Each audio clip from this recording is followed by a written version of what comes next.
마찬가지로 하나님과 우리와도 언약으로 체결한 거예요.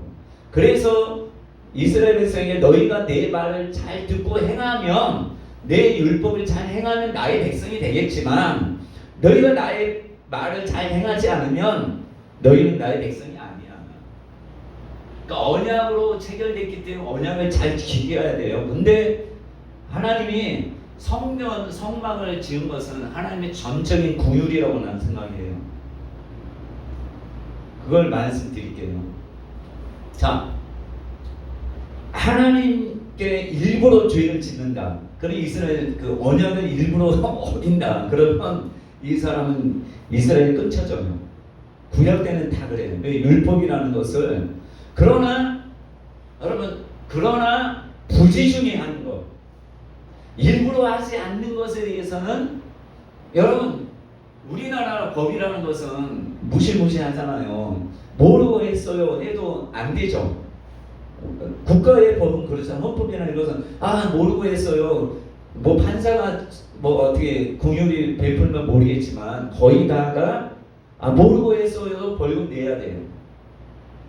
나 그런지 몰랐어요. 요즘 이제 교차로에서 우회전할 때 멈춰야 되느냐, 멈춘 다음에 가야 되느냐, 뭐 사람이 있을 때 가면 되느냐 안 되느냐, 그건 잘 모르잖아요. 근데 나중에 딱 경찰이 불러서 당신 법 위반했습니다. 그럴 때 몰랐어요. 예전에 그랬는데 왜 그래요? 하면 돼요, 안 돼요? 그래도 딱지 뗄 수 있단 말이에요.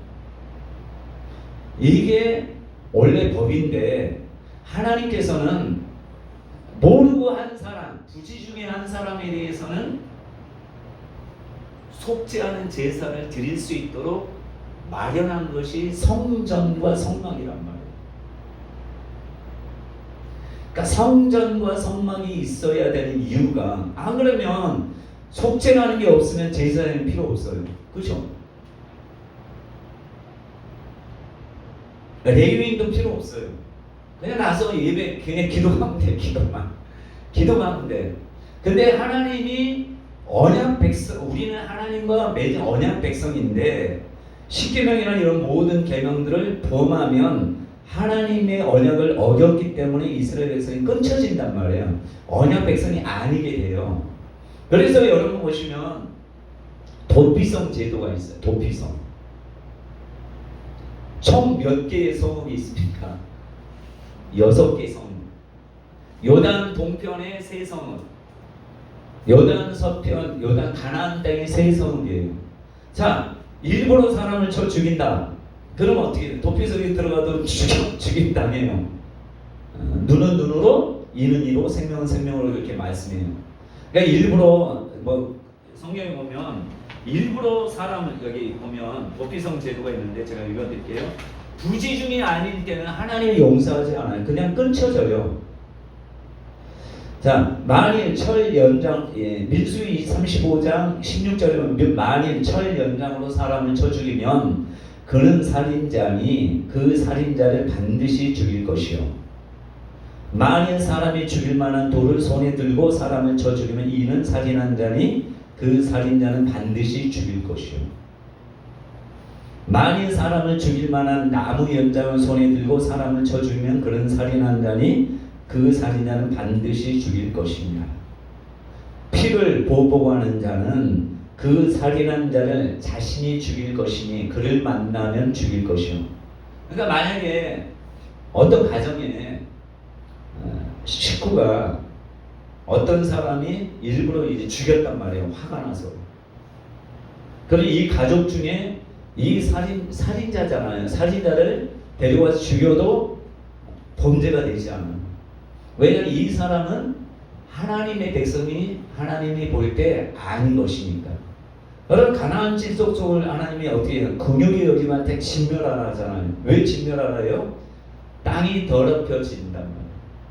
그들이 하나님께 멀어지기 때문에. 근데 이런 사람들, 살인한 자가 피를 흘리자는 것은 땅이 더럽혀진대요. 그래서 그 살인자가 죽인 사람의 피는 이 살인한 사람의 피만이 해결할 수 있기 때문에 이 사람을 죽이라는 것이에요. 그러니까 아간이나 이런 사람을 하나님께 바친 물건을 훔쳤잖아요. 그렇기 때문에 이 사람은 하나님께 끊쳐진 거기 때문에, 하나님의 법을 어겼기 때문에, 이스라엘에서 끊쳐졌기 때문에 하나님이 회개해도 소용없이, 여기는 소용없어요. 일부러 한 것이니까. 부지중에 한 게 아니잖아. 그러니까 회개해도, 여호수아가 이제 죄를 뽑아서 아간이 밝혀졌잖아요. 근데 뭐라고 해요? 자기 회개해요. 회개하죠. 근데 회개하는데 어떻게 합니까? 죽이잖아요. 자기만 죽습니까? 자기 식구들 다 죽임당해요. 식구들뿐만 아니라 자기 재산이나 모든 것들, 양이나 소나 다 악을 골짜기에 가서 죽여버리잖아요. 그러니까 부지중에 아닌 모든 것은 긍휼이라는 게 없어요. 그냥 공의대로 심판하신단 말이에요. 그러나 부지중에 할 때는 도피성은, 자, 성경 읽어드릴게요. 그 다음 거다 읽어보세요. 만일 미워하는 까닭에 밀쳐 죽이거나 귀인을 엿보아 무엇을 던져 죽이거나 아기를 가지고 손으로 쳐 죽이면 그 친자는 반드시 죽일 것이니 이는 살인하였습니다. 피를 보복하는 자는 살인자를 만나면 죽일 것이니라. 이게 합법적으로 죽이라고 해요. 그러나 도피성, 자 35장 11절, 민수기 35장 11절에 보면 도피성에 피할 수 있는 사람이 있어요.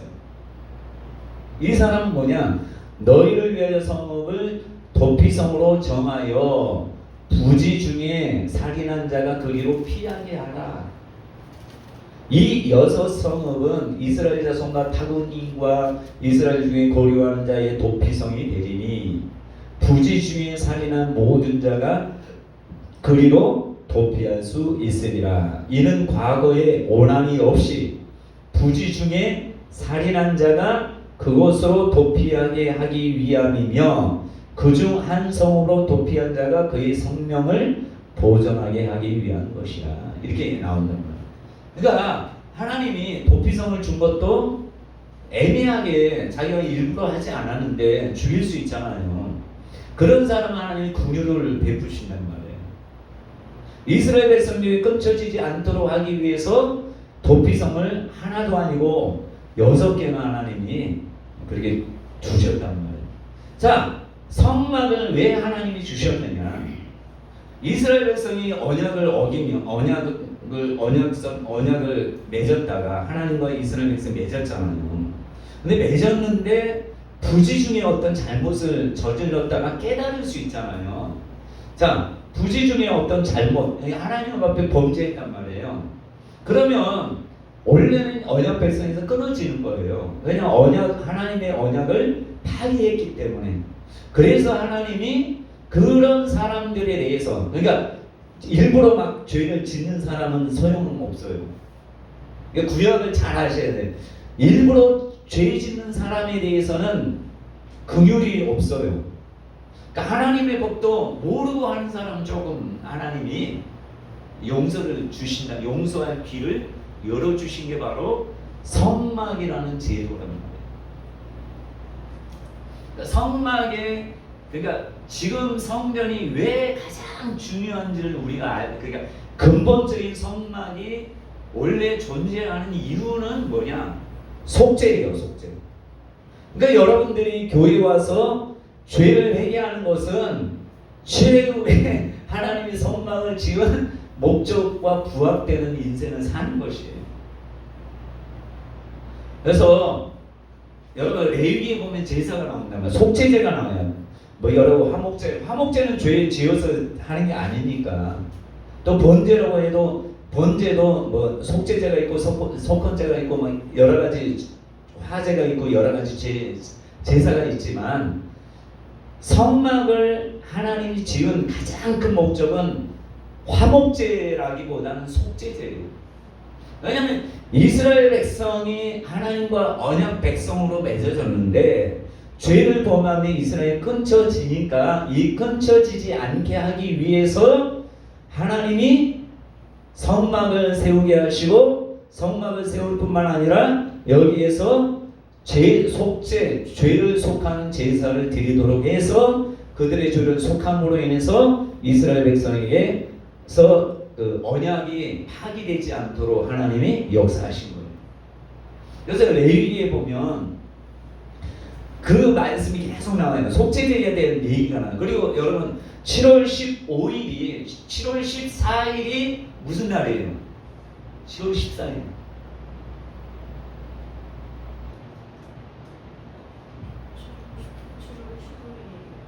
7월 15일은 대속죄일이고 그 전에는 3대 절기 중에 하나인 초막절인가? 장막절, 네, 그렇죠. 오순절 시작되는 그때 대속죄일이 7월 15일인가 그러더라고요. 대속죄일은 아무 일도 하지 마 자기 몸을 좀 개국케 하는 그런. 그러니까 대제사장이 1년에 딱 한 번 지성소에 들어가요.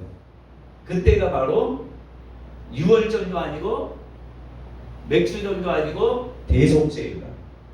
그러니까 이스라엘 전체의 죄를 속하는 날이 지성소에 들어가는 날이에요. 근데 대제사장이 자기가 죄가 있으면 자기도 지성소에 들어갔다 죽임을 당하기 때문에 뭘 달고 다녀요? 다리에다가, 다리가 어디에? 옷인가요? 다리에다가 방울을 달고 줄을 매다는 줄. 그래서 죽으면 들어가면 다 죽으니까 끌어내는 거예요. 자, 그래서 레위기에 보면 부지중이라는 말이 나와요. 그러니까 알고 지으면 그 사람이 이스라엘이 끊쳐져요. 그렇죠? 그러니까 알고 짓는 것은 더 큰, 지금은 뭐 알고 짓든 모르고 짓든 예수 그리스도의 피가 우리를 정하게 하지만 예전에는 알고 지었다. 그건 구원받을 길이 없었어요. 이스라엘 백성이 완전히 끊쳐졌어요. 그러니까 이스라엘 백성이 나중에 예수 믿는 많은 초대교회 사람들이 바리새인들은 율법을 꼭 지켜야 되는데 이렇게 강하게 얘기한 것이 이것 때문에 그럴 수도 있어요. 자, 부지 중에 자 한번 제가 읽어볼게요.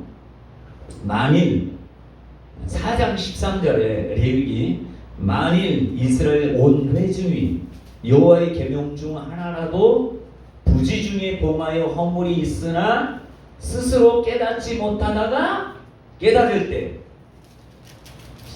제사장 앞에 양이나 소를 가지고 가서 속죄제를 드리라는 것이에요. 온 회중. 그 다음 4장 22절에 누구예요? 4장 22절 족장. 한번 읽어볼까요? 시작. 만일 족장이 그의 하나님 여호와의 계명 중 하나라도 부지 중에 범하여 허물이 있었네. 여기도 보면 부지 중이에요. 근데 족장이라도 알고 정탐꾼 갔잖아요. 12명의 정탐꾼 두령들 뽑아서 갔잖아요. 자, 10명은 일부 자기가 믿음의 고백이겠죠. 안 된다라고 그렇게 하니까 하나님이 말씀했잖아요. 가나안 땅을 내가 주리라 했는데 그 말씀대로 하지 않고 하나님 앞에 범죄했잖아요. 그래서 나중에 이들은 그 즉시 죽임을 당해요. 정탐꾼 잘 사십일 동안 정탐하고 와서 돌아와서 보고했는데 이들에 대해서 성경은 악하게 하나님의 말씀대로 하지 않고 악하게 악평함으로 인하여 하나님이 끊쳐버리는 그런 일들이 있었습니다. 그러니까 뭐든지 부지중이 아니라면 방법이 없어요. 모세율법은. 그래서 4장 22절에 보면 만일 족장이 뭐 할 때? 부지중이에요. 범할 때. 그러니까 자기가 모르게 범할 때. 그 다음 4장 27절 읽어봐요.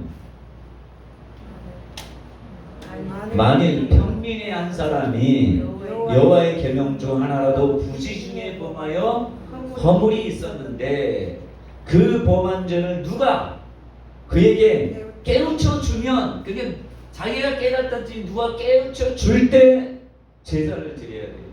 어떤 제사요? 속죄제.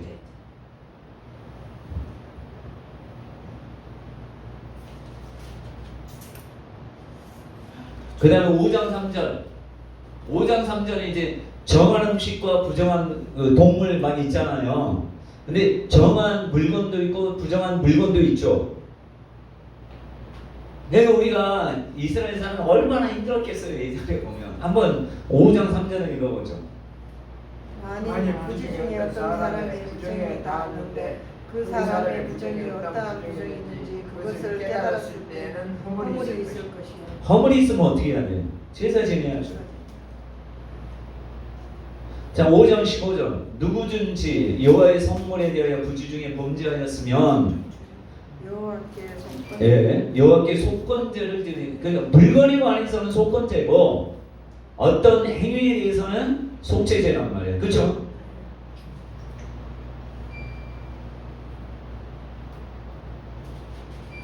자, 레위 22장 뭐 쭉 내려와서 이제 14절을 한번 보세요. 이제 성물을 먹으면 이렇게 나와요. 부지 중에 성물 먹으면 그 성물에 22장 14절. 그 성물에 그것에 5분의 1을 더하여 줄지니라. 5분의 1을 더하여 제사장에 줄지니라. 이스라엘 자손이 여호와께 드리는 성물을 그들은 속되게 하지 말지니 그들이 성물을 먹으면 그 죄로 인하여 형벌을 받게 할 것이니라. 나는 음식을 거룩하게 하는 여호와. 그러니까 뭐든지 하나님이 언약 백성은 거룩해야 돼요. 거룩해야 되는데 거룩하게 된다는 것은 뭐예요? 하나님의 말씀과 하나님의 계명대로 행한 사람만이 거룩하게 돼요. 그래서 여러분 신약에 와서 의인이라는 얘기가 몇 번 나와요. 예수님 전에 의인이 나와요. 어떤 사람이 의인이라고 한 줄 아셔요? 자, 엘리사벳과 사가랴는 의인이다. 요셉과 마리아도 의인이다. 이런 얘기가 나와요. 어떤 면에서 의인이라는 얘기냐 하면 율법을 잘 흠없이 지킨 사람들을 의인이라고 하는 것이에요. 구약에는. 그러니까 부지 중에 어떤 범죄도 하지 않는 사람들을 거의 의인이라고 하겠죠. 그렇죠? 근데 이제 예수님 이후로는 의인과 죄인의 이제 판명은 달라졌어요.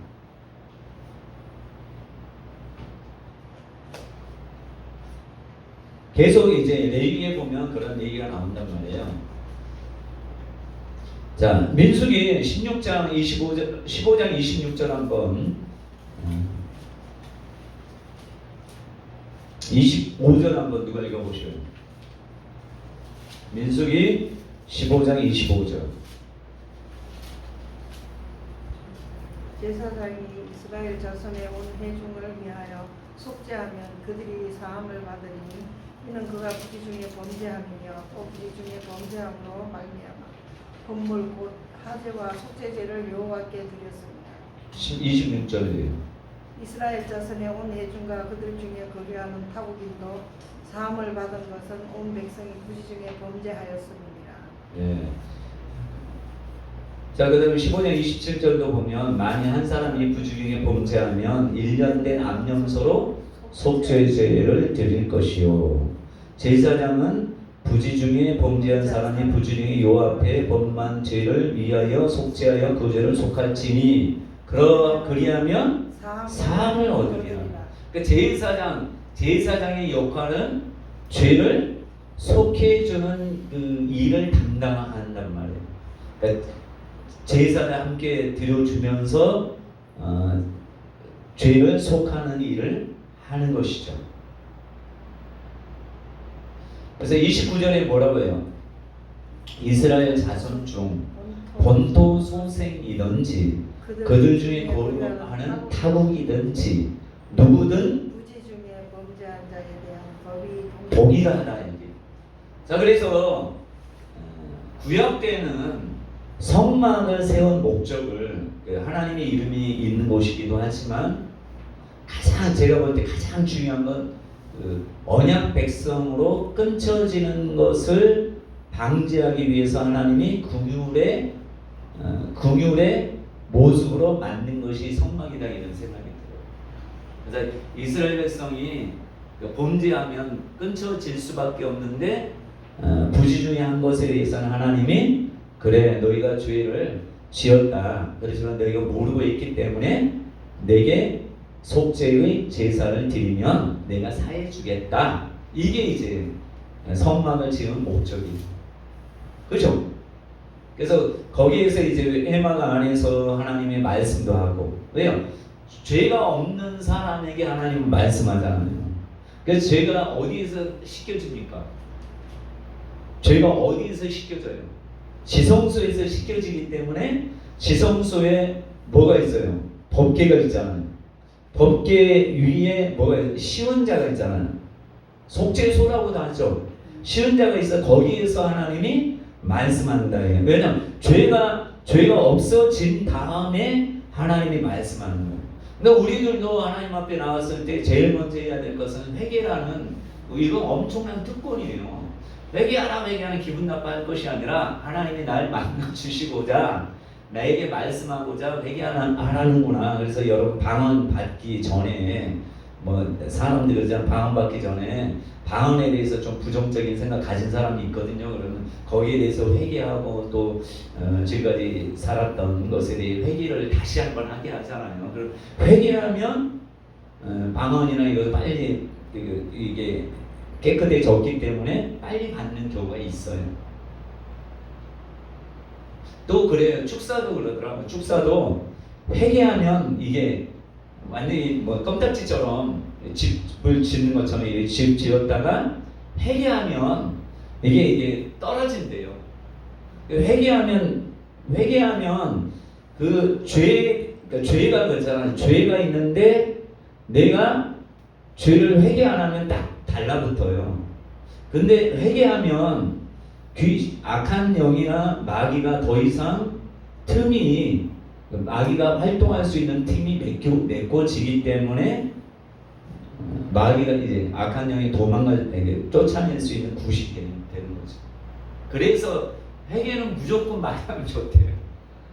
자, 이제 여러분 구약의 언약과 이제 신약으로 우리는 예수 그리스도를 믿는 자니까 신약의 언약으로 이제 좀 들어가야 될 텐데 이제 마지막 언약은 예수 그리스도와의 언약 체결이 완전한 언약이 되는 것입니다. 구약의 언약은 온전치 않아요.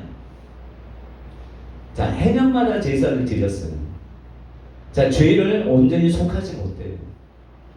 그래서 예수님이 언약을 언제 체결했냐면 누가복음 22장 15절 성찬 예식을 할 때 누가복음 22장 15절에 보시면 이런 얘기가 나와요. 이르시되 내가 고난 받기 전에 너희와 함께 이 유월절 음식 먹기를 원하고 원하였노라. 내가 너희에게 이르노니 이 유월절이 하나님의 나라에서 이르기까지 다시 먹지 아니하리라 하시고 이에 잔을 받으사 감사기도 하고 이르시되 이것을 갖다가 너희끼리 나누라. 내가 너희에게 이르노니 내가 이제부터 하나님의 나라가 임할 때까지 포도나무에서 난 것을 다시 마시지 아니하리라 하시고 또 떡을 가져 감사기도 하시고 떼어 그들에게 주시며 이르시되 이것은 너희를 위하여 주는 내 몸이라. 너희가 이를 행하여 나를 기념하라 하시고 저녁 먹은 후에 잔도 그와 같이 하여 이르시되 이 잔은 내 피로 세운 새 언약이니 곧 너희를 위하여 붓는 것이라. 자, 구약의 언약 체결할 때도 피가 필요했어요. 짐승을 둘로 쪼개서, 그죠? 피를 흘려야 됐어요. 그러니까 언약 체결은 항상 생명을 그러니까 짐승의 생명이든 인간의 생명이든 꼭 생명이 필요해요. 그죠? 그래서 구약의 아브라함과 맺을 때는 양과 소를 반쪽 갈랐고 이스라엘과 언약을 체결할 때는 이제 제사 둘로 갈라고 뭐 이렇게 해서 언약을 체결했고 피를 뿌리면서 예수님이 오셔서는 예수님이 유월절 만찬하면서 이 잔은 내 피로 세운 새 언약이다라고 하시면서 언약을 체결. 그러니까 예수 피는 곧 희생인데 이 희생은 어떻게 보면 속죄에 대한 언약 체결이에요.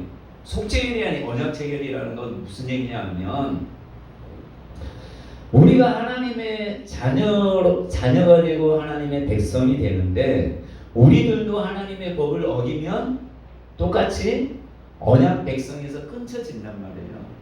그렇기 때문에 이 언약 백성에서 끊어지지 않도록 하기 위해서 예수님이 한 영원한 속죄를 그러니까 피를 희생은 희생이지만 속죄에 대한 제사를 온전히 드린 것이에요. 한 영원한 속죄를 드림으로 인해서 한 번 드림으로 완전히 완성됐는데 그렇기 때문에 우리가 이제 이 피를 힘입어서 항상 회개만 하면 되는 것이에요. 제사를 드릴 필요 없이.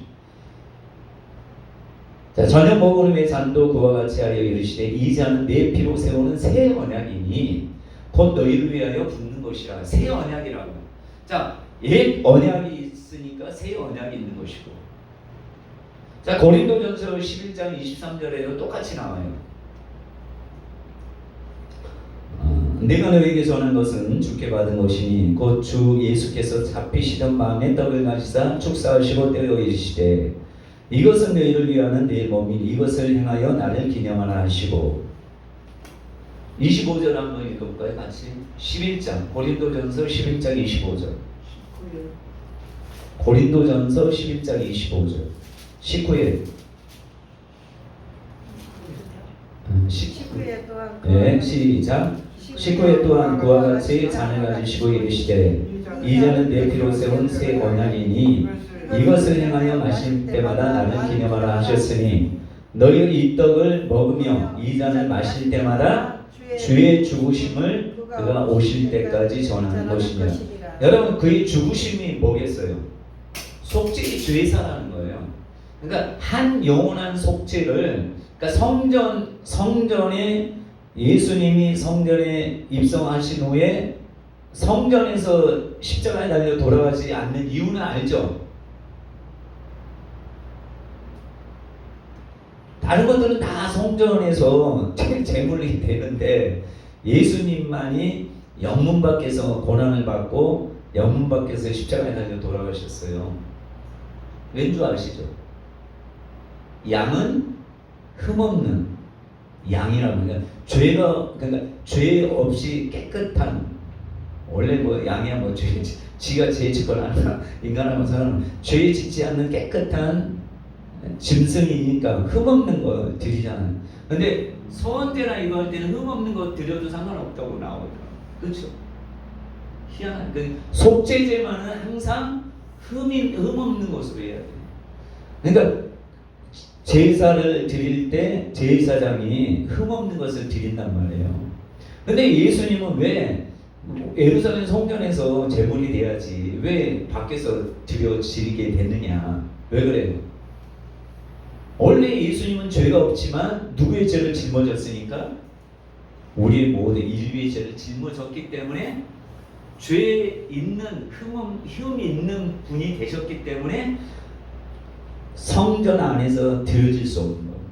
그래서 영문 밖에서 고난받고 달려 돌아가셔서 예수님 자체로는 죄가 없지만 우리의 모든 인류의 죄를 짊어졌기 때문에 나무에 달린 자마다 저주 아래 있어서 이렇게 저주받아 이렇게 죽어오셨는데, 근데 그것을 하나님은 기쁘게 받으시는 제물이 되신 거예요. 원래 하나님은 흠 있는 것을 받을 수 없지만 하나님의 뜻 가운데 죄 없는 분이 인류의 모든 죄를 짊어졌기 때문에 영문 밖에서 저주를 받아 나무에 달린 자마다 저주받아 돌아가셔서 이스라엘 사람들은 저 사람은 저주받았다 생각하지만 하나님의 계획 속에는 인류의 죄를 짊어졌기 때문에 영문 밖에서 고난을 받으신 거예요. 원래 인류의 죄가 없다면 성전 안에서 십자가는 뭐 달려 돌아가셔야 됐겠죠. 그래서 자, 고린도후서 3장 6절에 보면 그가 또한 우리를 새 언약의 일꾼되게 만족해 하셨대요. 그러니까 새 언약에는 새 일꾼이 필요해요. 그렇죠? 구약의 율법 조문으로 하지 않고 하나님의 뜻 가운데 하나님의 자녀가 된 새 언약의 백성으로서 하나님의 새 언약의 일꾼이 우리가 됐기 때문에 한번 읽어보죠. 고린도후서 3장 6절 시작. 그가 또한 우리를 새 언약의 일꾼 되기에 만족하게 하셨으니 율법 정으로 하지 아니하고 오직 영으로 하리니 율법 정으로 죽는 것이요 영을 살리는 것이라. 네, 율법 정론은 여러분 이제 크게 신경 안 써도 되고 성령을 따라 행하면, 그래서 로마서 8장에 그러잖아. 죄와 사망의 법에서 해방하는 것이 생명의 성령의 법이 우리를 해방했다 이런 말씀하잖아요. 그러니까 영을 따라 행하는 자는 율법의 요구를 이룰 뿐만 아니라 영을 따라 행해야지 성령을 따라 행하라. 로마서의 영을 따라 행하라. 갈라디아서는 성령을 따라 행하라. 그러려면 육체의 욕심을 이루지 아니하리라. 육체를 따라 사는 사람은 하나님을 기쁘시게 할 수 없나니, 그죠? 그러니까 율법을 통해서 하나님을 기쁘시게 할 수 없단 말이에요. 오직 성령을 따라 행하는 사람이 하나님 기쁘시게 한단 말이에요. 그래서 우리는 바리새인과 서기관은 율법사보다 더 좋은 의를 가져야만 돼요. 그죠? 그잖아요. 예수님이 서기관과 바리새인 의보다 낫지 않은 결단고 천국 못 들어간다고 했잖아요. 근데 우리가 율법으로 하면 서기관과 바리새인보다 나을 수가 없어요. 율법, 여러분 마태복음에 산상수훈이 있잖아요. 산상수훈 보면 여러분 지킬 수 있어요. 지킬 수 있어요. 못 지키죠. 근데 율법보다 더 예수님이 더 촘촘하게 만든 거예요. 율법은 마음에 관한 얘기 별로 없어요. 구약에 보면 행동에 관한, 육체의 행동에 관한 얘기가 많이 나요. 근데 예수님이 오셔서 그렇잖아요. 너희가 뭐 여자 뭐 간음하지 말라 했다는 것을 너희는 들었으나 나는 너희에게 말하노니 여자를 보고 마음에 음욕을 품는 자마다 입이 가리라. 나는 살인하지 말라 했다는 것을, 율법에 살인하지 말라 했다는 것을 너희는 들었으나 나는 너희에게 말하노니 형제를 미워하는 자마다 입이 살인한 자니. 나 그렇게 마음으로 한 것까지 촘촘하게 했단 말이에요. 그래서 여러분 산상수훈을 보면 율법으로서는, 제가 볼 땐 그래요. 율법으로서는 의롭게 될 인물은 하나도 없다. 근데 예수님 전에는 그래도 의롭다는 얘기 듣는 사람이 있었지만 예수님이 온 이후로는 율법을 통해서 의롭게 되려고 하는 것은 다 미친 짓이라 이렇게 생각할 수 있어요. 왜냐하면 예수님은 마음까지 얘기해 버리셨거든요. 마음까지 여러분 잘 지킬 수 있어요? 없잖아요. 그래서 서기관과 바리새인의 의보다 나을 수 있는 그것은 성령의 의로 사는 사람, 성령을 따라 사는 사람이 바리새인과 서기관의 의보다 나은 사람이에요. 그죠? 그러니까 우리가 진리 안에 자유함이 있는 것은 성령이, 여러분 사람마다 달라요. 성령이 이거 하지 마라 안 하면 돼요. 언제 이게 다 성령 말씀 우리가 어떻게 알아요? 율법 전체를. 자, 그래서 이제 히브리서 8장에 이제 넘어가면서 옛 율법, 모세의 율법과 예수님의 새 언약에 대한 비교를 계속 한단 말이에요. 자, 8장 6절부터 제가 한번 읽어보도록 할게요. 그러나 이제 그는 더 아름다운 직분을 얻으셨으니 그는 더 좋은 약속으로 세우신 더 좋은 언약의 뭐라고? 중보자시라.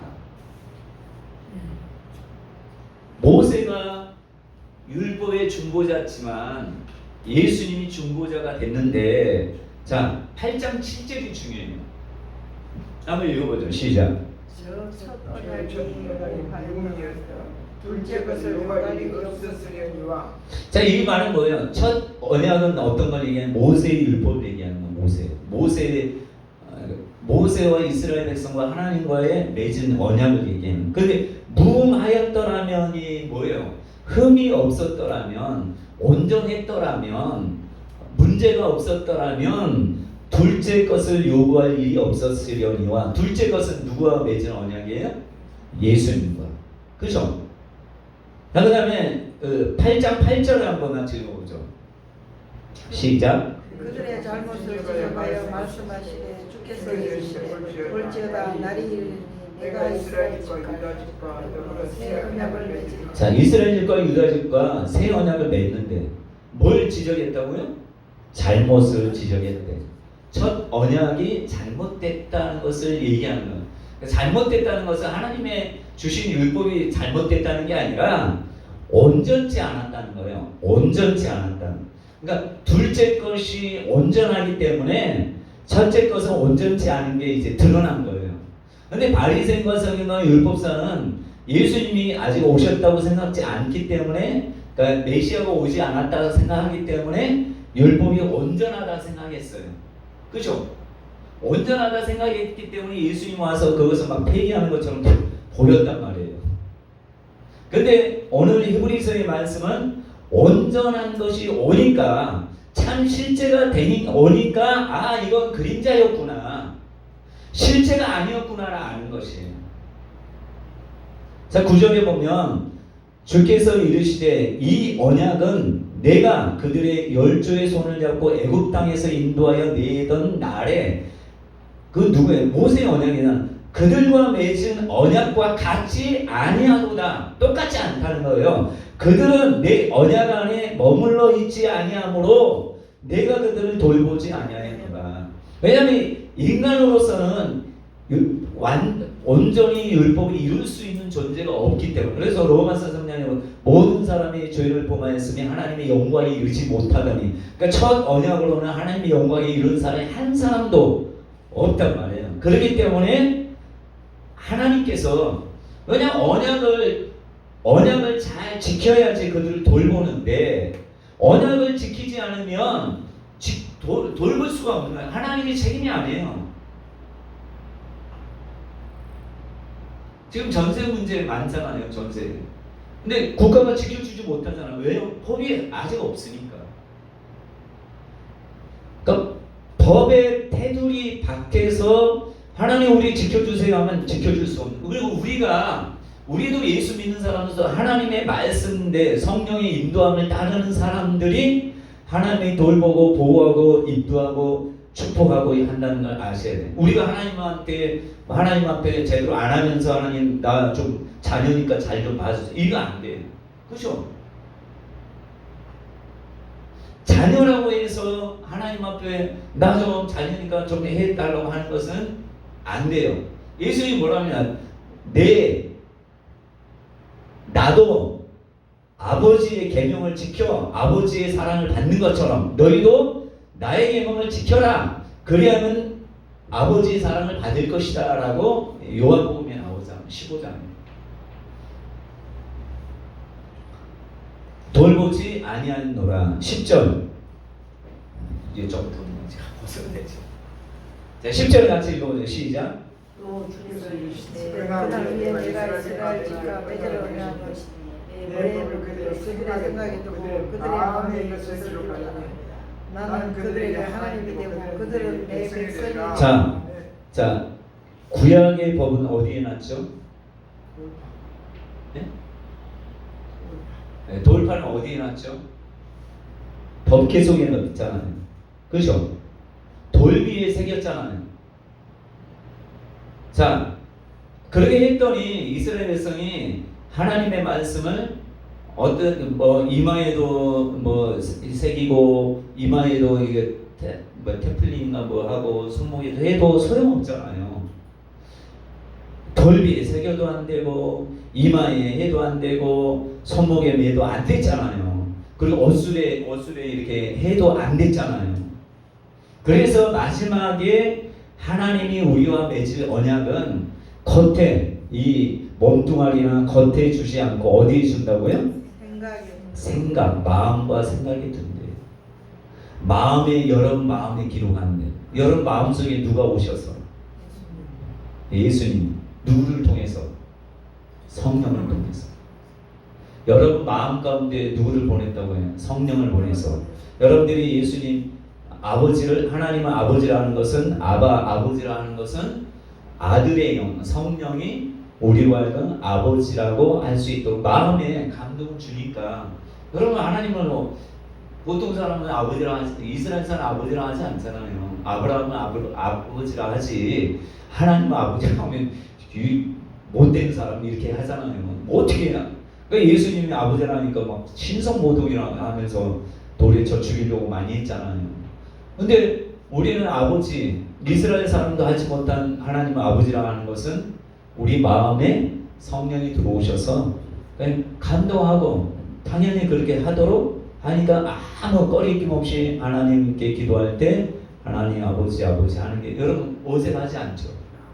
그게 이제 성령이 우리 마음의 신비에 하나님의 법을 성령을 통해 새겼기 때문에 이게 새 언약의 중요한 것이랍니다. 그 다음에 11절 한번 읽어보세요.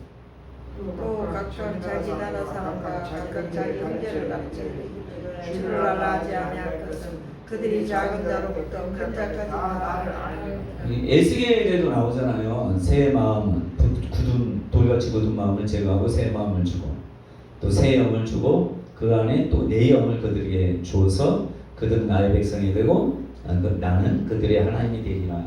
알라 하지 않아도 안 돼요. 알라 하지 않아도 아는. 예전에는 막 가르쳐야 돼. 어떻게 가르쳤어요? 부지런히 어릴 때부터 집에 있을 때든지 길 가는 때든지 누가 가르쳐야 돼요? 율법을 계속 가르쳐야 돼. 그래도 제대로 지키지 못했어요. 근데 지금은 알라 하지 않아도 되는 것은 누가? 성령께서 우리 안에 들어오셔서 마음에 하나님의 법을 새겨서 우리로 하여금 생각나게 하신다는 거예요. 그 요한에서 내가 그랬잖아요. 우리가 말씀을 보잖아요. 이 말씀을 성령이 술에 삼아서 일하신대요. 말씀을 술에 삼아서 일하신대요.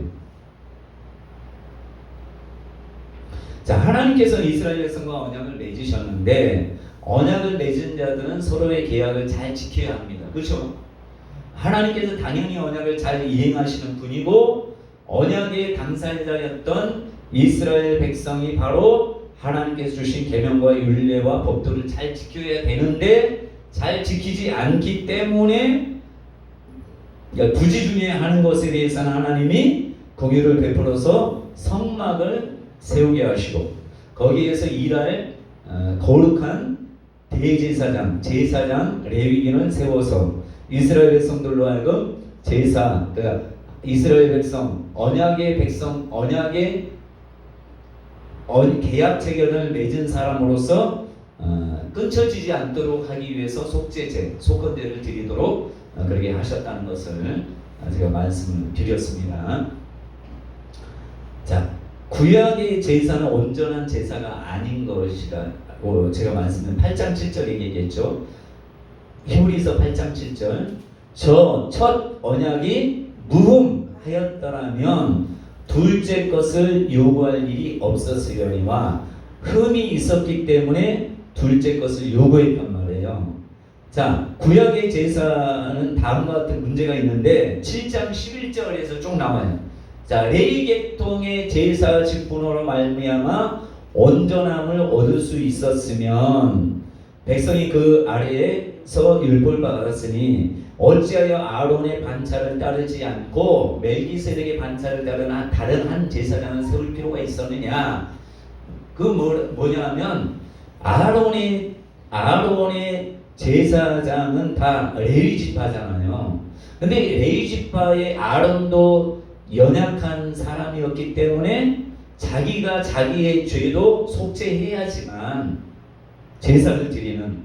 근데 그 허리에서 나온 모든 아론의 자손들도 아론의 지파, 레위 지파의 제사장이 되었지만 그들도 온전치 않았기 때문에 하나님께서 예수 그리스도를 멜기세덱의 반차를 따르는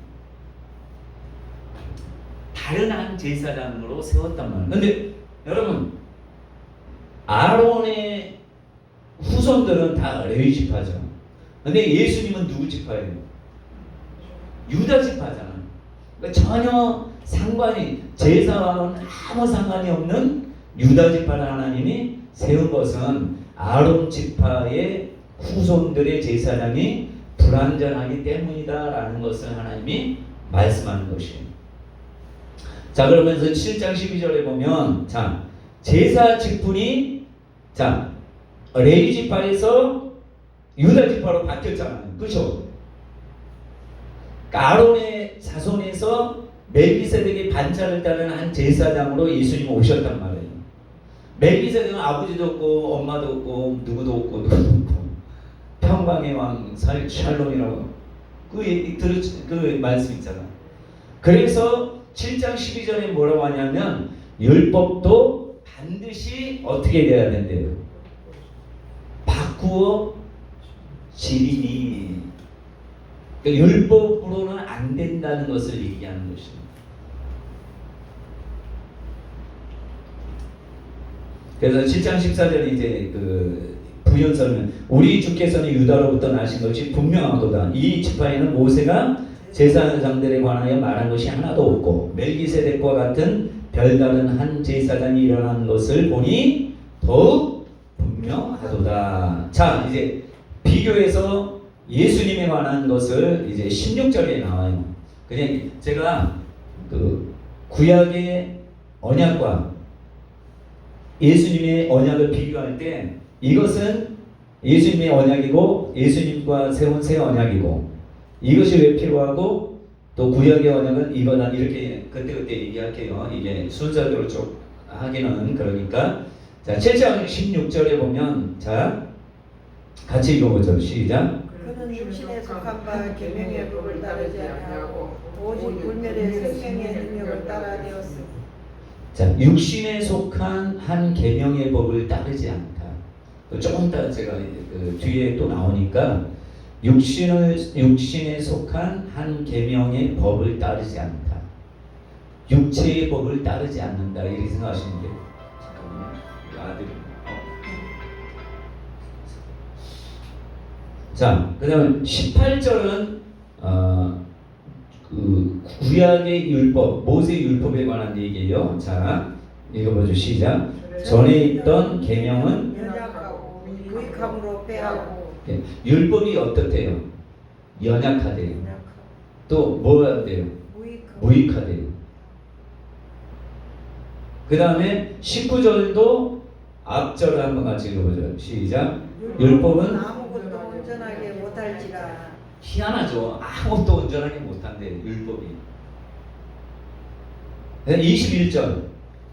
그들은 맹세 없이 제사장이 되었을 때. 자, 그 아론의 자손들 제사장은 맹세 없이 그냥 계속 후손들이 레위지파 제사장 직분을 계속 맹세 없이 그냥 자녀면 그냥 되는 거예요. 상관없이. 그러나 예수는 오직 예수는 7장 21절 이제 예수의 언약에 대해서 얘기하는 걸 시작.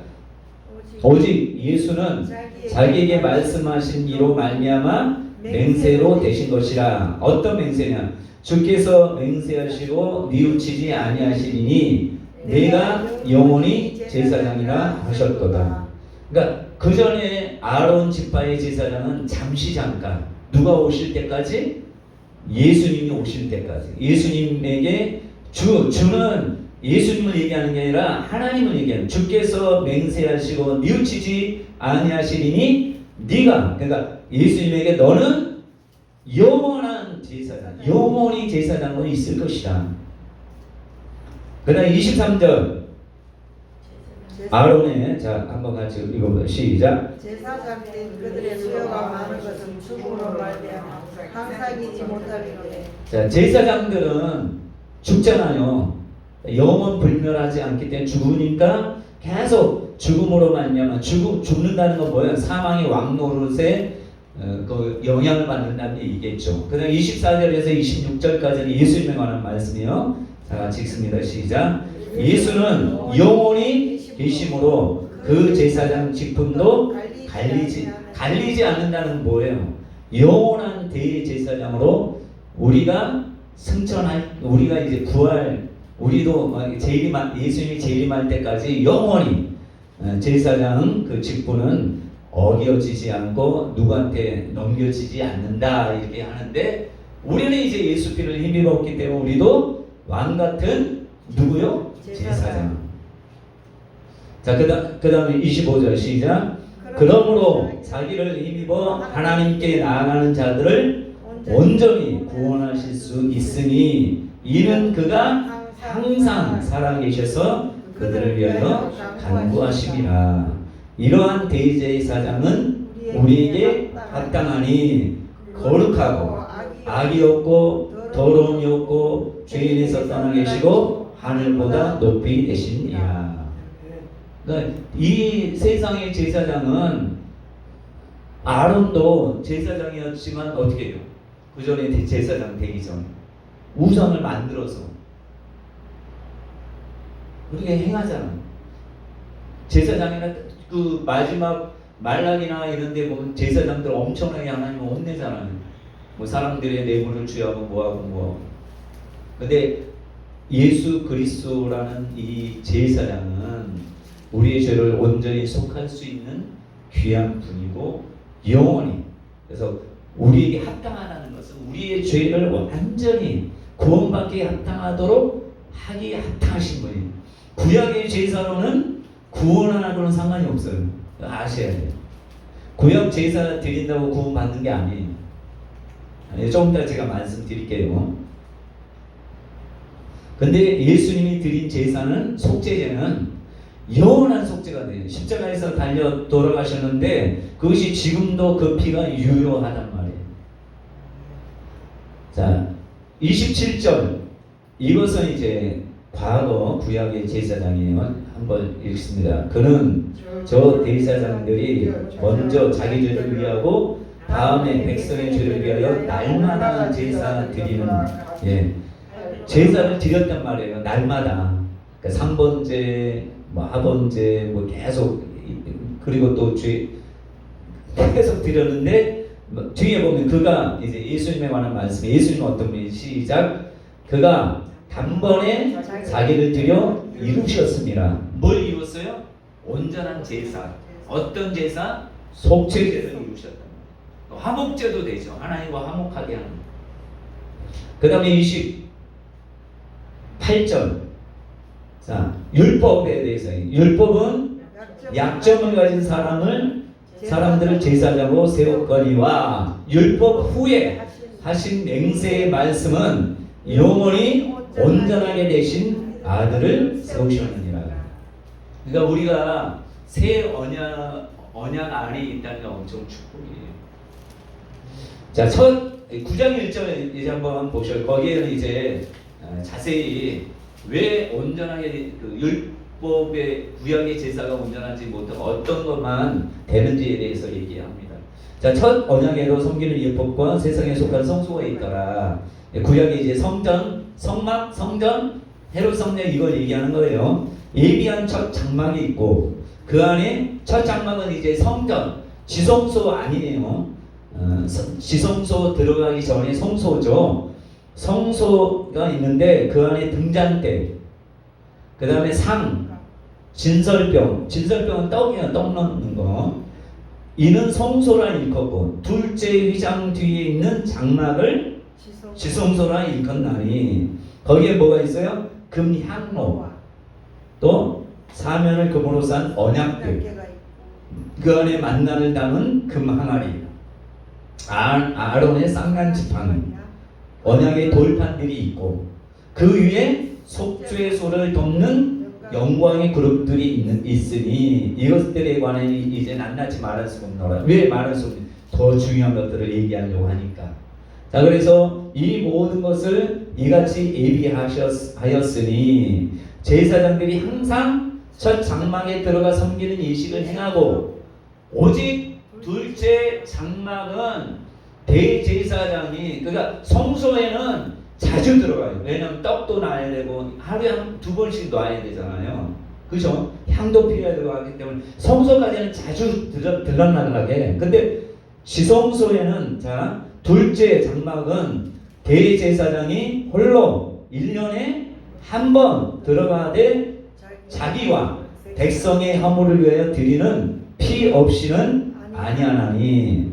자, 성령이 이로써 보이신 것은 뭐라고 해요? 첫 장막이 서 있을 동안에는 성소에 들어가는 길이 아직 나타나지. 그러니까 예수님 오시기 전까지 나타나지 아니할 것이다. 그 다음 9절. 이 장막은 비유래요. 비유. 언제까지 비유? 현재까지. 현재가 언제예요? 예수님이 십자가에 달려 돌아가시고 부활하시고 이루신 온전한 속죄를 이루실 때까지의 비유란 말이에요. 비유는 진짜가 아니죠. 여러분 씨 뿌리는 비유가 진짜 아니잖아요. 진짜는 예수님이 이 비유는 이거다 했을 때 그게 진짜잖아요. 그러니까 구약의 모든 제사는 비유란 말이에요. 비유. 뭐에 대한 비유? 예수님이 실제로 오셔서 하는 것에 대한 그 비유란 말이에요. 그러니까 비유는 그림자와 같기 때문에 실체가 오면 그건 소용이 없는 거예요. 이 장막의 현재의 비유니 이에 따라 드리는 예물과 제사는 섬기는 자를 자 한번 읽어보면 그 양심상 온전케 할 수 없나니. 이게 9장 10절에 이제 답 나와요. 자 한번 이런 것은 먹고 마시는 것과 여러 가지 씻는 것과 함께 육체의 예법일 뿐이며 개혁할 때까지 맡겨둔 것입니다. 이 말이 뭐냐 하면 율법은 육체로 짓는 죄에 대해서 죄를 회개하는 거예요. 제사들은. 그럼 뭐만 깨끗해져요? 육체만 깨끗해지는 거예요. 육체만. 그러니까 구약의 의인은 율법을 잘 지키는 사람, 육체에 하나님 육체로 마음은 크게 중요하죠. 육체로 하나님의 뜻에 잘 행하는 사람이 의인이라고 얘기합니다. 내 양심은 깨끗하게 할 수 없어요. 양심이라는 말이 구약에는 거의 안 나와요. 근데 어떤 성경에는 아예 안 나와요. 컨션스가 양심이잖아요. 그 낱말 자체가 안 나와요. 시편에는 나오긴 나오는데 약간 미래적인 예언적인 말로 그 양심이 나오는데 어떤 그 번역성의 양심이란 말 자체가 안 나와요. 언제 나오냐면 신약에는 양심이란 말이 나와요. 그렇잖아요. 베드로사도 선한 양심을 가지라. 양심이 그러니까 나침반이 구약에는 나침반이 그러니까 마음에 있는 나침반이 완전히 어긋났다 고장났다 생각하시면 돼요. 여러분 나침반이 깨졌으면 나침반 소용이 있어요 없어요? 소용없잖아요. 나침반이 있으면 더 헤매잖아요. 그러니까 구약에는 양심이 아니라 거의 보면 소견에 오른 대로 얘기해요. 사람들이 양심 따라 행하는 게 없어요. 왜냐면 이미 양심은 하나님께로부터 멀어지는. 그러니까 여러분 솔로몬도 온전한 양심이 안 가져져 있었기 때문에 제가 볼 땐 그래요. 마음에 하나님의 법이 새겨지지 않았기 때문에 다윗이 얘기하잖아요. 너는 일평생 하나님의 모세의 율법을 잘 지켜 행하라 이렇게 말한단 말이에요. 유언처럼 얘기해요. 다윗 왕이 아들 솔로몬에게. 근데 여러분 솔로몬이 하나님 말씀 잘 지켰어요? 지혜는 많았어요. 근데 나중에 하나님이 진노하신 이유가 뭐예요? 하나님 말씀하고 말씀해도 안 들었거든요. 그 우상을 가장 많이 만든 왕이 누구예요? 예? 솔로몬 왕 아니에요. 그리고 이방 여인하고 분명히 율법에는 이방 여인과 결혼하지 말라 나오잖아요. 근데 가장 많은 이방 여인과 결혼한 사람은 누구예요? 솔로몬 왕이잖아요. 그래서 느헤미야 때 보면 솔로몬 왕에 대해서 얘기할 때 솔로몬 왕이 이방 여인과 결혼함으로 인해서 이렇게 어려움에 처했다면서 느헤미야와 에스라 때 이방 여인과 결혼한 사람들을 다 돌려보내는 그런 일들을 작업들을 해서 다 돌려보냈잖아. 근데 아들이 있어도 같이 돌려보내는 그런 일들이 있었어요. 그러니까 양심은 우리가 이제 양심이 있는 거예요. 양심대로 살아야 돼요. 우리가 구약 사람들은 양심대로 행하라 할 필요가 없어요. 왜냐하면 양심이 온전치 않았기 때문에. 자, 그래서 육체의 예법만 됐다는 것은 죄를 속건죄나 속죄자나 이런 모든 것은 행위로 짓는 죄, 또 마음으로 짓는 죄에 대해서는 얘기 안 하고 행동으로 어떤 죄를 짓거나 또 부정한 것을 여러분 마음으로 부정한 걸 만드는 게 아니라 직접 부정한 것이나 정한 것 만약 부정한 음식이나 이걸 만졌을 때 거기에 대한 잘못을 깨달았을 때 속건죄를 드리라고 했잖아요. 자, 9장 11절은 이제 예수님에 관해서 얘기하는데 한번 읽어보죠. 시작. 그리스도께서는 장래 좋은 일에 대제사장으로 오사 손으로 짓지 아니한 곧 이 창조에 속하지 아니한 더 크고 온전한 장막으로 말미암아. 그러면 예수님이 자 성소에 들어가셨어요? 안 들어가셨어요? 보이지 않는 성소에 들어갔죠. 여기 보면 온전한 장막이라고 하잖아요. 뭘로 짓지 아니한 것? 사람의 인간의 때가 묻지 않고 인간의 손을 거치지 않는 온전한 장막이 있다는 얘기예요, 없다는 얘기예요? 있다는 얘기죠. 그죠? 짓지 아니한 것? 이 창조의 곧 이 세상의 창조에 속하지 아니한 더 크고 온전한 장막으로 말미암아. 그게 어디예요? 하늘나라겠죠. 하늘나라 성전. 그 요한계시록에도 성전 나오고 에스겔에도 이제 성전이 나오는데 그러니까 보이지 않는 인간의 눈으로 보지 않지만 요한계시록에 보면 성전 나오잖아요. 성전에 관해서는 하나님이 기록하지 말라 이런 식으로 나오잖아요. 성전 안의 내용에 대해서. 자, 그 다음 12절. 자, 염소와 송아지의 피로 하지 아니하고 오직 자기의 피로 영원한 속죄를 이루사 단번에 성소에 들어가시다. 그러니까 우리는 보이지 않지만 성소가 있다는 얘기죠. 예루살렘 성전에 들어가지 않으셨죠, 예수님이. 예루살렘 성전에 들어갔으면 이걸로 말 많이 할 거예요. 예수님이 예루살렘 성전에 들어가셨었는데 부활하신 후에 예루살렘 성전 들어간 적 있어요, 없어요? 에? 성경 많이 봤잖아요. 부활하신 후에 예루살렘 성전에 들어갔어요, 안 들어갔어요? 본사님, 네? 부활하신 후에 예수님이 예루살렘 성전에 들어갔어요, 안 들어갔어요?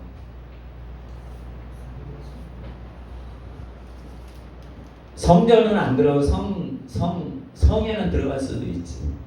누구 집에 갔어요? 누구 집? 마가의 집. 제일 먼저 나타난 곳이 어디예요? 부활하셔서 제일 먼저 무덤에서 나타나고 그 다음 막달라 마리아에 나타나고 그 다음에 두 제자. 그죠? 두 제자. 엠마오로 가는 두 제자에 나타나고 그 다음에 어디에 나타났어요? 많이 안 나타났다고 성경 요한복음에 나오잖아요. 그 다음에 마가의 다락방에 나타났다가 또 도마 때 또 나타나고 그 다음에 어디에 나타나요? 계속 안 나타나다가 갈릴리. 그죠? 그 다음에 좀 있다가 그러니까 몇 번 안 나타났어요. 40일 동안 계셨는데 그죠? 40일 동안 있었는데 자주자주 매일매일 같이 있지는 않았어요. 성소에 들어가셨느니라. 자, 그 다음에 13절은 구약의 제사를 얘기하는 거예요. 염소와 황소의 피와 및 암송아지의 죄를 부정한 자에게 뿌려 그 육체를 뭐를 정결하게 해요? 육체를 정결하게 하거든. 육체. 그 영원한 성령으로 말미암아 예수 피는 뭘 정결하게 해요? 육체가 아니에요. 육체가 아니에요. 육체와는 상관없어요. 육체는 후퇴해야 돼요. 그러니까 육체가 이제 정결하게 하는 것은 우리가 품행죄라고 해요. 품행죄.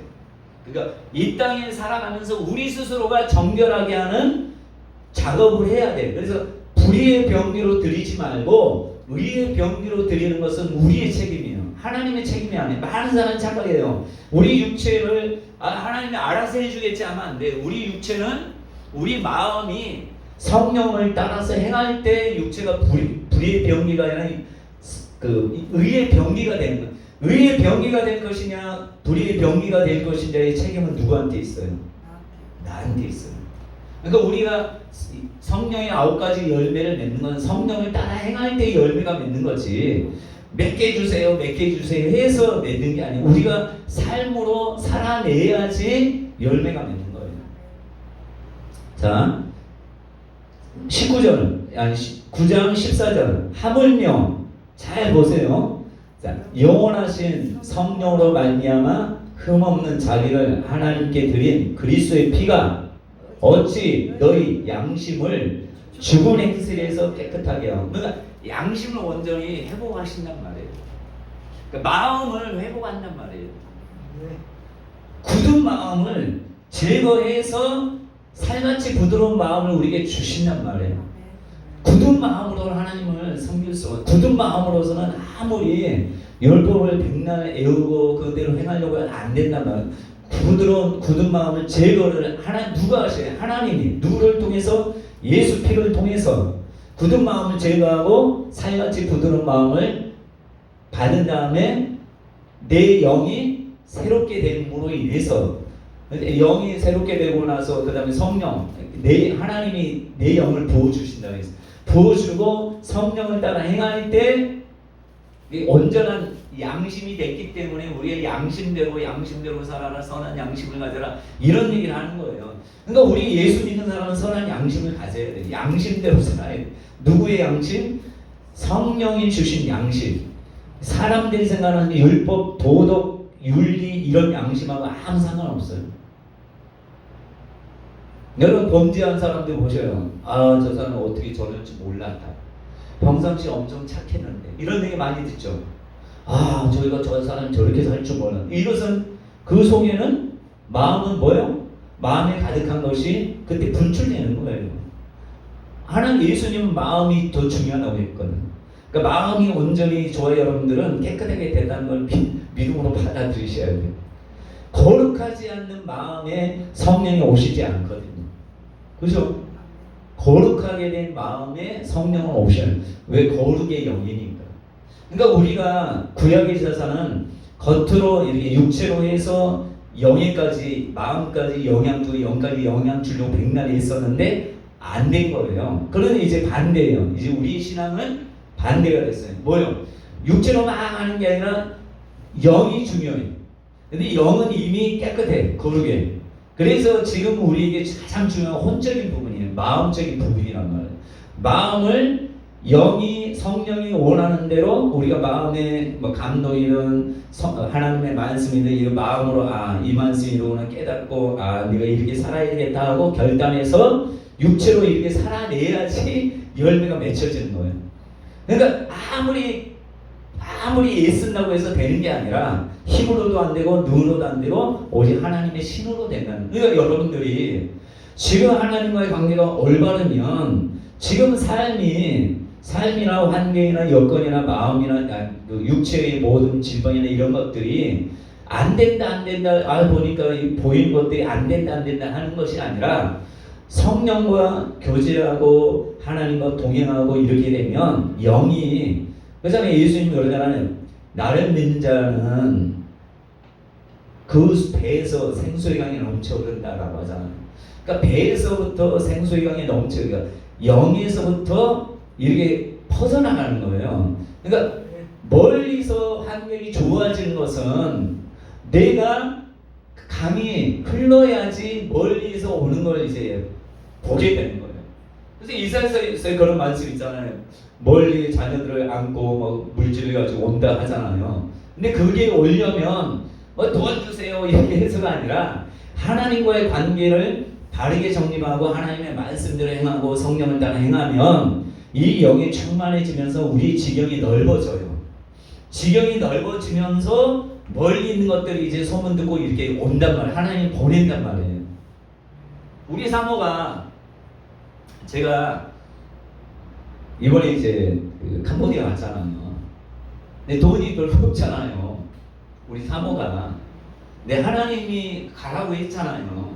그래서 자기는 그렇게 가고 싶지 않은 순종했잖아요. 자 보세요. 하나님의 뜻에 순종하니 누구한테 돈 나 가니까 많은 사람을 해요. 나 가니까 돈 좀 후원 좀 해. 이런 사람 입덕업은 특별히 그 많이 하더라고. 제가 예전에 고등학교 때 보면 막 후원해달라고 막 다 그런 건 아니고 왜냐하면 자비랑으로 가야 되니까. 근데 우리 사모가 이제 하나님 뜻대로 이제 열심히 준비하고 이렇게 했더니 뭐 여기저기서 돈이 들어오더라고. 하나님의 뜻대로 잘 순종하니까 내가 나 보내주세요. 내가 가겠어요. 돈 모아서 이게 아니라 하나님의 뜻대로 내가 하면 때가 되면 여러분들을 외국에 보내고 그러면서 물질도 주시고 이렇게 하는 거예요. 내가 막 애쓰지 않아도 내가 하나님과의 관계가 좋아지면 이 교회도 그렇게 해서 부흥되는 거예요. 교회 부흥은 내가 막 전도를 막 좋아요. 전도해도 어떤 목사님은 전도 하나님 뜻이니까 전도해야 했는데 한 100명 정도 되면 샥 나가고 또 100명 되면 샥 나가고 이게 반복되더래요. 근데 인간의 힘으로 막 전도하려고 하니까 되긴 되는데 나중에 더 실망해서 나중에는 이분이 그러니까 어떻게 하겠어요? 100명이든 뭐든 예수님이 좋다 하고 계속 전도하겠어요? 안 해요. 그 다음에 어떻게 했냐? 전도 뭐 때려치우고 그냥 얼마나 저희 족구하러 다니고 이렇게 했대. 종이 축구. 그냥 해도 안 되니까. 그것은 뭐냐면 내가 하나님과의 바른 관계, 말씀 이게 되면 내 지경을 하나님 넓혀주면 그 영적인 게 먼저란 말이에요. 영적인 게 먼저고 이렇게 보이지 않게 성전도 보이지 않는 성전이라고 하잖아요.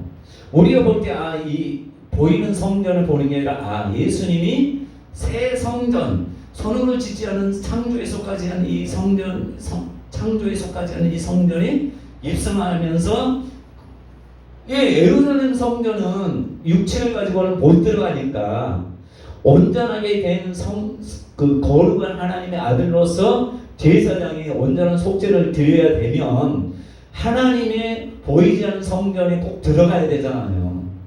그러니까 마리아에게 만지지 말라는 거 아니겠어요? 영광을 아직 받지 않았다고 하면서 온전히 천국에 입성하면서 완전히 이루시면서 우리에게 속죄가 완전히 이루어진 거죠.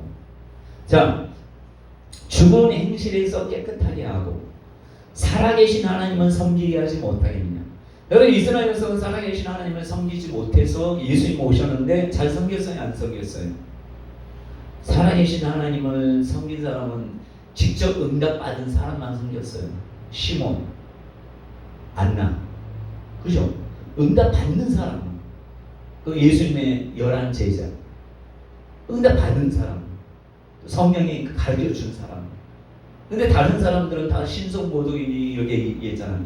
그들은 하나님을 믿고 하나님께 제사드렸던 자기 죄를 위해서 계속 날마다 육체의 예법인 이 제사를 드렸음에도 불구하고 진짜 주인공인 예수님 오셨을 때는 십자가에 못 박아 달리는 그런 일을 저질렀단 말이에요. 그러니까 우리는 살아계신 하나님을 제사는 안 드려도 지낼 수 있도록 하나님 역사하시는 거예요. 감사하죠. 15절 같이 읽어볼까요? 이로 말미암아 그는 새 언약의 중보자시니 이는 첫 언약 때 로마제에서 성령 주구사 부르시는 자와 영원한 기업의 약속을 얻게 하려 하시니라. 우리가 이제 영원한 기업의 약속은 언약의 자녀들만 백성들만 허락되는 거잖아요. 그죠? 근데 이 땅에서 아브라함의 자손으로 언약의 후손이 됐는데 구약에는 그림자로 이스라엘 백성에게 허락했지만 마지막 때에 우리로 하여금 언약 아브라함의 후손이 되게 하셔서 뭘 받게 해요? 영원한 기업의 약속을 받도록. 누구한테 주신 약속을 받아요? 아브라함에게 주신. 아브라함의 복이 우리에게 임하게 된다 이런 말씀하잖아요. 자, 히브리서 9장 18절 쭉 내려가서 이러므로 첫 언약도 피 없이 세운 것이 아니니 모세가 율법대로 모든 계명을 온 백성에게 말한 후에 송아지와 염소의 피 및 물과 붉은 양털과 우선줄을 제하여 그 두루마리와 온 백성에게 뿌리며 이르되 이는 하나님이 너희에게 명하신 언약의 피라 하고 또한 이와 같이 피를 장막과 섬기는 입에서는 모든 그릇에 뿌렸느니라. 율법을 따라 거의 모든 물건이 비로소 정결하게 되나니 피 흘림이 없은즉 사함이 없느니라. 구약에는 뭐만 깨끗하게 해요? 육체하고 물건들만. 신약에는 예수님 오셔서 뭘 깨끗하게 해요? 영을 새롭게 하고 우리 원죄 문제를 해결하는. 원죄 문제만 해결되면 우리가 구원받는 거잖아요. 그렇죠? 구원 못 받는 게 원죄 문제 때문에 구원 못 받는 거잖아요.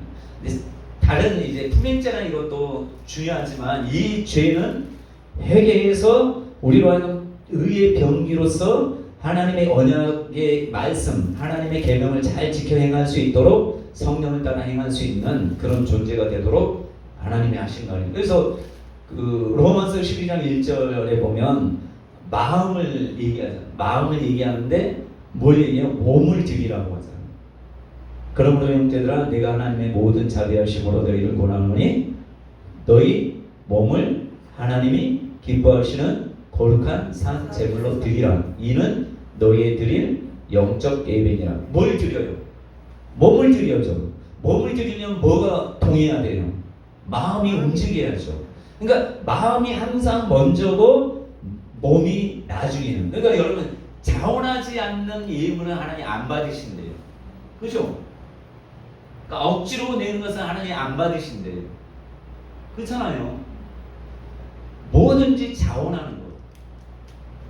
자원하는 것은 뭐예요? 마음이 먼저 하나님의 은혜에 감사해서 드리는 것. 그러니까 억지로 내는 것을 하나님 즐겨받지 않으신다 이렇게 말씀하는데 구원도 그러잖아요. 입으로 시인하는 게 먼저 아니에요. 사람들이 입으로 시인, 육체로 입 시인은 육체잖아요. 육체 행위잖아요. 근데 먼저가 뭐예요? 마음으로 믿어 의에 이루고 입으로 시인. 이게 순서가 마음으로 먼저, 그러니까 마음으로 먼저 믿고 입으로 시인해야 돼. 그 예물도 그래. 예물이든 예배도 이렇게 나왔는데 다 콩밭에 있으면 이 사람의 예배를 드리는 게 아니에요. 그렇죠? 근데 마음으로 하나님 내가 이 자리에 왔습니다. 함께 예배 드립니다. 하나님 받아주세요 하고 마음으로 드리고 뭐 몸은 막 아파서 막 누워있다 할지라도 마음이 드려지면 그 몸이 조금 불편하고 해도 하나님 기뻐 받으시는 거죠. 여러분 오셔서 마음으로는 간절한데 졸 수도 있잖아요. 피곤해서. 그걸 하나님 받으신다는 거예요. 목사님은 왜 저냐 이렇게 할 수 있어도 하나님은 야 네가 정말 그러니까 악한 영에 의해서가 아니라 너무 피곤하고 하면 마음이 정말 드리면 그건 하나님 기뻐 받으시는 거예요. 자 23절 자 그래서 온전한 제사를 드리기를 하나님이 원하셔서 예수님을 보내셨는데 자 그러므로 하늘에 있는 것들의 모형은 이런 것들로서 정결하게 할 필요가 있었으나 하늘에 있는 그것들은 이런 것들보다 더 좋은 제물로 할지니라. 자 하늘에 있는 성소에 하나님 예수님이 들어가셨다는 게 나오죠. 하늘에 있는 것의 성소에는 이런 것들보다 더 좋은 제물, 그게 양이나 염소 이거보다 더 좋은 제물로 드려져야 돼서 이 세상의 모든 제물로는 안 되기 때문에 더 좋은 제물이 한 영원한 속죄를 드리기 위해서 누가 오셨어요? 예수 그리스도. 그래서 24절을 한번 읽어보셔요. 24절부터 시작. 그리스도께서는 참것의 그림자의 손으로 만든 성소에 들어가지 않으시고 바로 그 하늘에 들어가서 이제 우리를 위하여 하나님 앞에 나타내시고 25절. 대제사장이 해마다 다른 것에 비로소 성소에 들어가는 것까지 자주 자기를 드리려고 아니하실지 26절. 그냥 우리가 세상을 창조할 자주 고난을 받았으라 할 것이지 이제 자기를 단번에 제물로 드려 죄를 없이 하시려고 세상 끝에 나타나셨다. 자 하늘의 성소에는 대속죄일 우리 이제 생각해 보자고요. 대속죄일이 언제예요? 몇천 년 동안 대속죄일이 없었어요. 그렇죠? 하늘의 성소에는. 그렇죠? 이 땅의 대속죄일은 1년에 한 번밖에 없었어요. 자 하늘의 성소에 대속죄일이 있어요. 언제예요? 예수님이 부활 승천하신 날. 그죠? 그래서 완전한 속죄를 이루셔야 하는 그 성소에 들어가서 지금 어디 하나님 보좌 우편에 앉아 계신다고 하잖아요. 자, 10장 1절 또 계속 나오는데 그냥 제가 읽어드릴게요. 율법은 장차올 좋은 일의 그림자. 아까는 뭐라고 했어요? 비유. 그죠? 비유는 참이 아니잖아요. 그림자일 뿐이요 참 형상이 아니므로 해마다 늘 드리는 같은 제사로는 나오는 자들을 온전히 언제나 온전하게 할 수 없대요. 근데 예수 피는 온전하게 해요.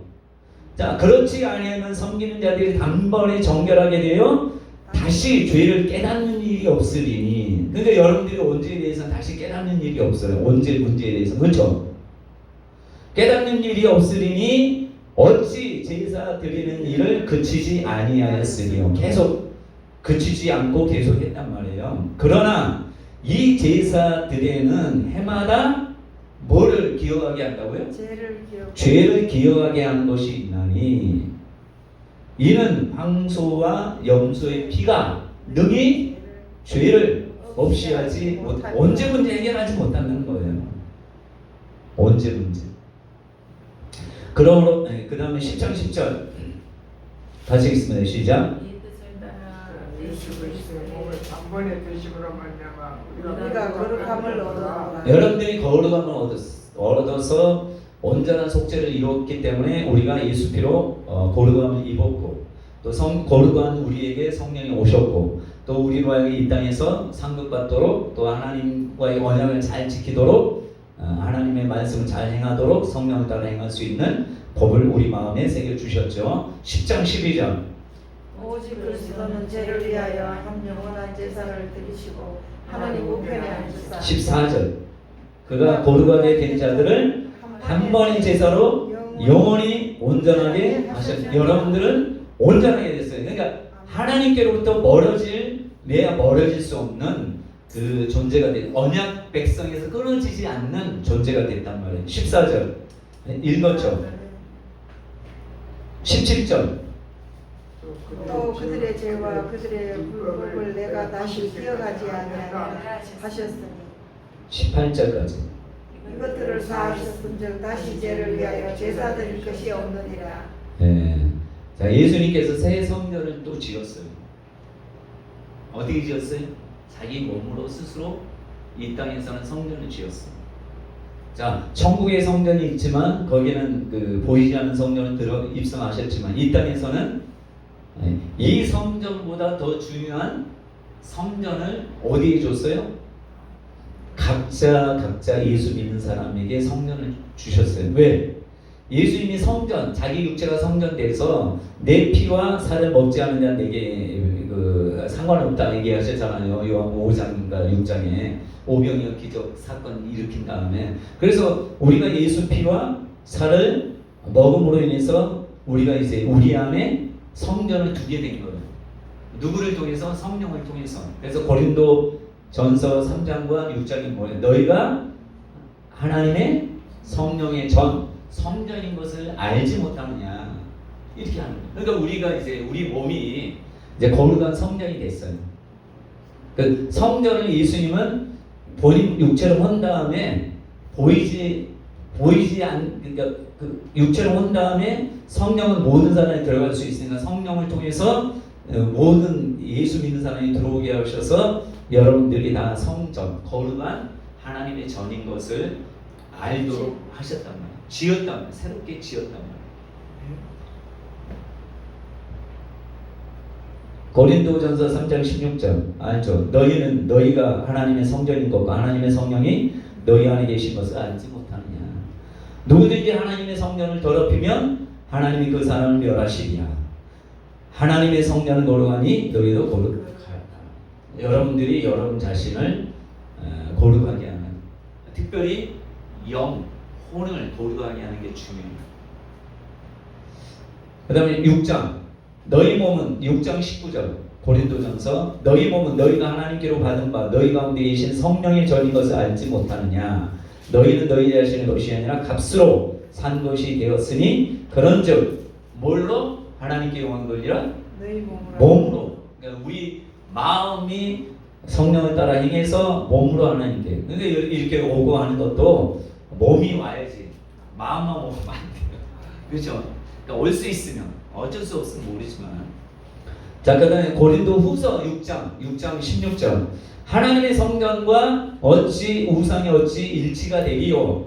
우리는 살아계신 하나님의 성전이라. 이와 같이 하나님께서 이르시되 내가 그들 가운데 거하며 여러분 가운데 성령을 통해서 거하며 두루 행하여 나는 그들의 하나님이 되고 그들은 나의 백성이. 여러분들이 항상 두루두루 성령의 임재, 성령의 계심으로 내주하시는 성령이 여러분 항상 함께 어디로 가든지 간에 함께 하신다는 걸 믿으셔야 돼요. 아멘. 그 다음에 계시록에 보면 자 보세요. 21장 22절에 보면 성 안에 내가 성전을 보지 못했대요. 이는 주 하나님 곧 전능하신 이와 및 어린 양이 그 성전입니다. 그러니까 보이지 않는 성전을 얘기하는 거겠죠. 자, 보혜사고 이 정도로 얘기하면 될 것 같아요. 그리고 지금은 우리가 성전이잖아요. 근데 성전끼리 모이기로 오네요. 성전끼리 모여서 더 큰 성전이 되기도 하지만 성전이 모여서 뭐라고 하죠? 교회라고 해요. 그러니까 예수 믿는 사람들이 세상에서 예수 믿는 사람들이 모인 무리가 교회잖아요. 그러니까 성전끼리 모여야 교회가 된다 이렇게 생각합니다. 예수 믿지 않은 사람이 아무리 모여도 성전은 되지 않아요. 그러니까 이 보이는 성전도 중요하지만 왜 이 보이는 성전이 중요하냐? 예수 믿는 성전들이 모이는 무리가 교회로 존재하기 때문에 중요해요. 그러니까 예수님이 마가의 다락방에 왜 들어갔느냐? 왜 예루살렘 성전에 안 들어가고 왜 하필 마가의 다락방에 들어갔냐? 그들이 유하는 다락방이라고 나와요. 사도행전 유하는.